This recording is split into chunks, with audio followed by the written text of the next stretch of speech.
नमस्कार, युवा मंच ऑफिशियल यूट्यूब चैनल के माध्यम से आप सभी साथियों को बताना चाहूँगा मित्रों कि टीजीटी, पीजीटी, जीआईसी-एलटी और प्रवक्ता भर्ती के इंतज़ार में अगर आप लोग बैठे हैं तो आपके लिए ज़रूरी सूचना है। ज़रूरी सूचना यह है कि विवादों में पूरी सरकार उलझी हुई है। और क्यों उलझी है इसके बारे में हम चर्चा करेंगे आपसे, लेकिन आइए देखते हैं कुछ और तथ्य जिसे आप अपनी सहमति भी दे सकते हैं और अपने विचार भी प्रकट कर सकते हैं। तो उम्मीद करता हूं कि आप लोग कमेंट बॉक्स में विचार जरूर देंगे। एक खबर आई है लगातार अमर उजाला रोजगार संबंधी मुद्दों पर प्रकाश डाल रहा है। तो आइए देखते हैं आखिर क्या है पूरा मामला। ये अमर उजाला की निजी रिपोर्टिंग है। अगले सत्र में ही विद्यालयों को नए शिक्षक मिलने की उम्मीद। अब आप इसमें समझिए कि अमर उजाला के संपादक कह रहे हैं कि अगले सत्र में ही विद्यालयों को नए शिक्षक मिलने की उम्मीद, चाहे वो यूपीपीएससी हो अर्थात लोक सेवा आयोग हो और चाहे शिक्षा सेवा चयन आयोग हो। भर्तियों का विज्ञापन जारी होने का इंतजार है। अब इसमें विज्ञापन कैसे जारी होगा यह कह पाना थोड़ा सा तर्कपूर्ण होना चाहिए। तो उसमें आप लोग समझदार हैं, पढ़े लिखे हैं, बहुत कुछ नहीं कहना है, लेकिन इतना ज़रूर है कि मैं आप लोगों को बताना चाहूँगा मित्रों कि उत्तर प्रदेश के अशासकीय राजकीय माध्यमिक विद्यालयों और बेसिक शिक्षा के विद्यालयों को अब अगले सत्र में ही शिक्षक मिलने की उम्मीद है। इसमें शिक्षक भर्ती के लिए उत्तर प्रदेश शिक्षा सेवा चयन आयोग और उत्तर प्रदेश लोक सेवा आयोग से विज्ञापन जारी होने का इंतजार है। अब इंतजार है, कब आएगा कब नहीं आएगा ये कह पाना बड़ा कठिन है। अगर अगले 2-3 माह में शिक्षक भर्ती के विज्ञापन जारी हो जाते हैं तो भर्तियों को पूरा होने में पूरे 1 साल लग जाएंगे। ऐसे में राजकीय अशासकीय माध्यमिक व परिषदीय प्राथमिक विद्यालयों में मौजूदा सत्र 2025-26 में शिक्षकों की कमी बनी रहेगी। इस पर लगातार युवा मंच टीम सवाल भी कर रही है और सच है कि शिक्षकों की कमी बनी रहेगी। राजकीय विद्यालय में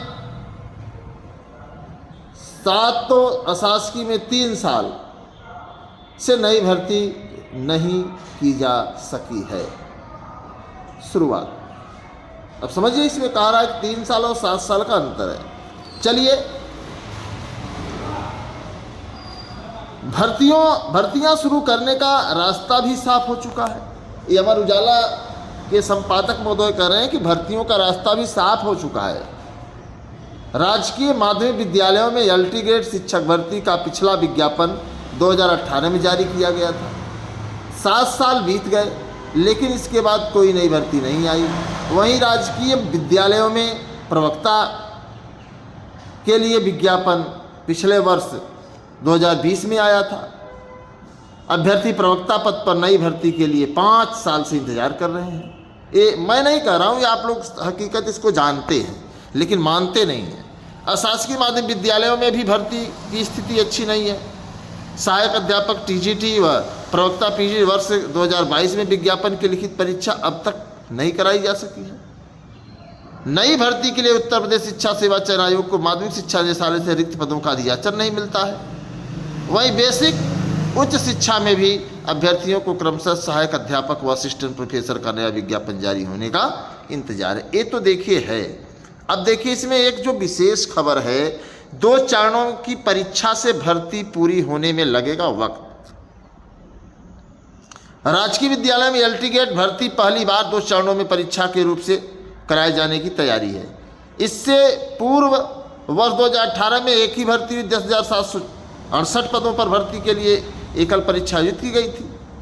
लेकिन नई भर्ती प्रारंभिक व मुख्य परीक्षा के माध्यम से कराई जाएगी। ऐसे में विज्ञापन जारी होने के बाद इन भर्तियों को भी पूरा होने में कम से कम 10 से 12 माह का वक्त लग सकता है, ये तो कहा जा रहा है। लेकिन मैं आपको बता दूं मित्रों कि अभी 2 परीक्षाएं होंगी कि 1 परीक्षा होगी, अभी इस पर सरकार ने मुहर नहीं लगाई है। कार्मिक मंत्रालय से हरी झंडी नहीं मिली है और हरी झंडी मिलने में भी हो सकता है 4 से 6 महीने लग जाए। अब केंद्र निर्धारण नीति में बदलाव से भी बड़ी चुनौती है।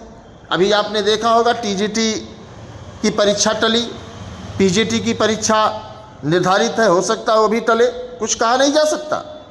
सच्चाई यही है कि आयोग हो चाहे सरकार हो, उनका कुछ नुकसान नहीं है।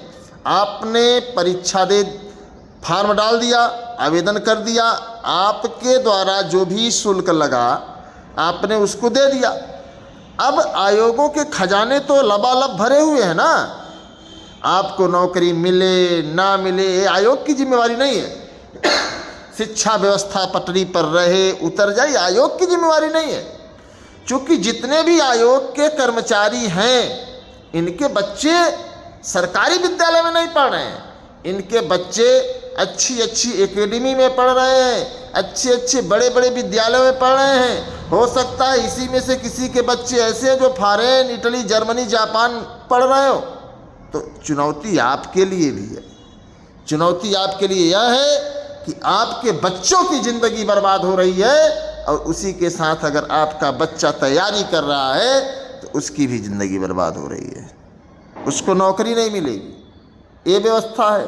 सरकार आउटसोर्सिंग विभाग तैयार कर रही है।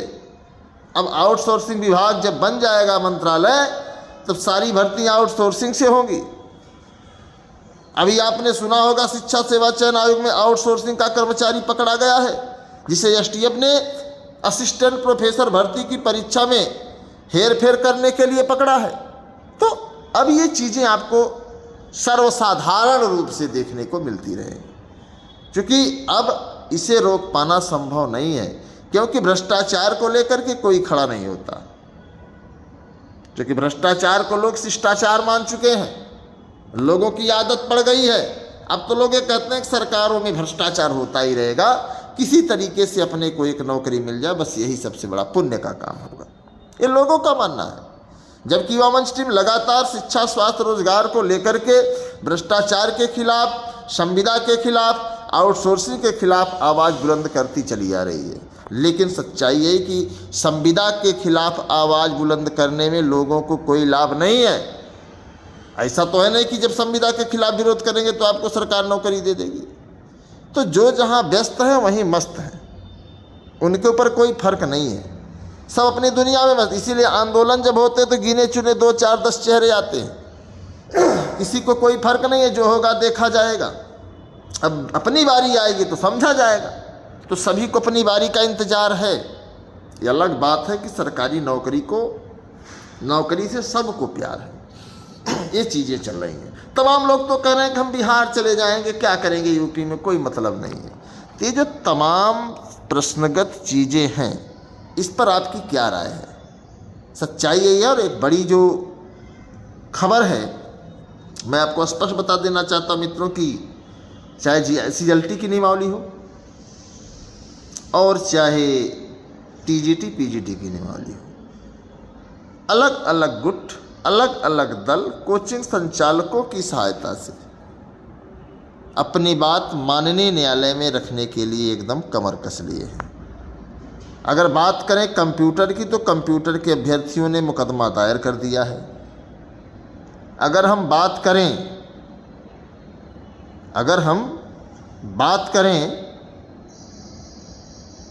आर्ट की, कला की, TGT की,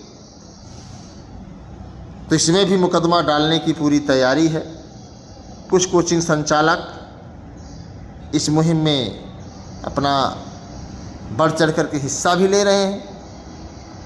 तो ऐसे में अब इसका परिणाम क्या होगा, मुझे जहाँ तक लगता है परिणाम क्या होगा क्या नहीं होगा, लेकिन एक जो लड़ाई होगी न्यायालय में, सवाल जवाब होंगे न्यायालय के सामने, उसमें निश्चित तौर पर आपके विज्ञापनों पर असर पड़ेगा, आपको भर्तियों पर असर देखने को मिलेगा। तो ऐसे हालात में अब आप खुद एक अनुमान लगाइए कि आप जो सोच रहे हैं को आपको ऐसा दिख रहा है या नहीं दिख रहा है। तो बड़ी लड़ाई है, बड़ी चुनौती है, और सच्चाई यही है कि इस तरीके का माहौल क्रिएट हो गया है कि न आप इधर जा सकते हैं न आप उधर जा सकते हैं। तो बाकी आपके मन में क्या सवाल चल रहे हैं, मैं चाहूँगा कि आप उन सवालों को कमेंट बॉक्स में ज़रूर लिखें ताकि हम लोग पढ़ सकें। अगर हम बात करें टीजीटी पीजीटी परीक्षा की, तो आयोग ने अपनी तरफ से परीक्षा तिथियों को जो है निर्धारित कर दिया है। अगर परीक्षा नहीं होगी तो 10 दिन 12 दिन 15 दिन पहले आयोग बताएगा। उसके पहले तो भाई किसी को कोई जानकारी नहीं है कि आयोग क्या कर रहा है, क्योंकि जो भी व्यक्ति यूट्यूब पर आकर के सिर्फ उम्मीद लगा सकता है, सिर्फ एक कल्पना कर सकता है, सिर्फ एक जो है तर्क रख सकता है। जैसे 21-22 जुलाई को कांवड़ यात्रा जैसे माहौल है, तो वहीं आरओ की अगर हम बात करें तो आरओ परीक्षा 27 जुलाई को है, तो 27 जुलाई को भी आरओ की परीक्षा नहीं होगी। तो तमाम जो है हो सकता है ये लोग ज़बरदस्ती करा लें, कुछ भी हो सकता है, बहुत बड़ी चीज़ नहीं है। अब होगा क्या, इसी को हमें आपको देखना है, तो इंतज़ार करिए अपनी बारी का। सभी साथियों को बहुत बहुत धन्यवाद। मैं आपके संघर्षों का साथी अनिल सिंह, अध्यक्ष युवा मंच। जय हिंद।